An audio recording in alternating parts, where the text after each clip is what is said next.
স্বাভাবিক কর্মসূচি স্বাভাবিকভাবে চলতেছিল।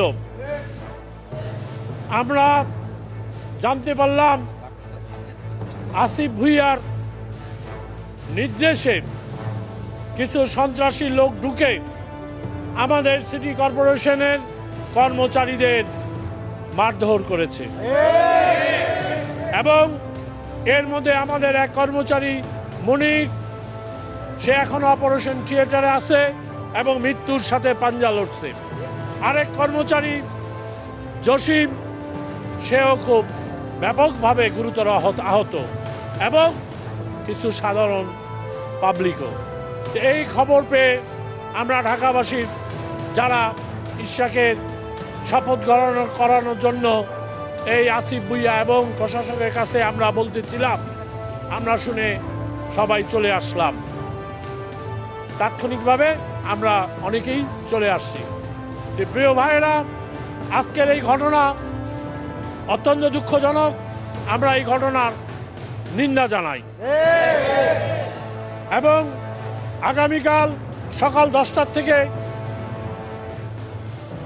আমাদের এই কর্মসূচি চলবে।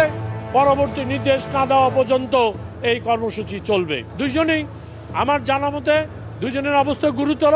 তারা দুজনই ঢাকা সিটি কর্পোরেশনের কর্মচারী। এই কর্মসূচির যে মূল সমন্বয়ক এই মশিউর রহমান, উনি কিন্তু বিভিন্ন সময়ে বলছে এই আসিফ ভুঁইয়া সে নির্দেশ দিছে তেল বন্ধ করে দাও যেন ঢাকা শহরের ময়লা পরিষ্কার না হয়। এই আসিফ ভুঁইয়া লাইট বন্ধ করে দেওয়ার জন্য চেষ্টা করছে। সে তার প্ল্যান হইল ইশাককে খাটো করা।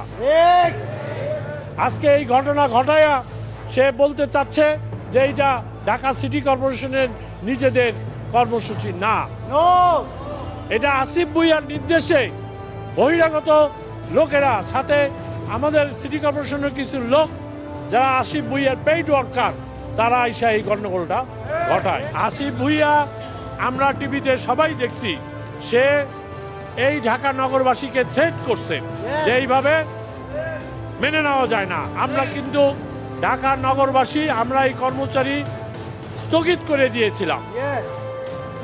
আমাদের তরফ থেকে কোনো কর্মসূচি ছিল না, কিন্তু তারা আজকে আইসা এই ন্যাক্কারজনক ঘটনা ঘটাইছে।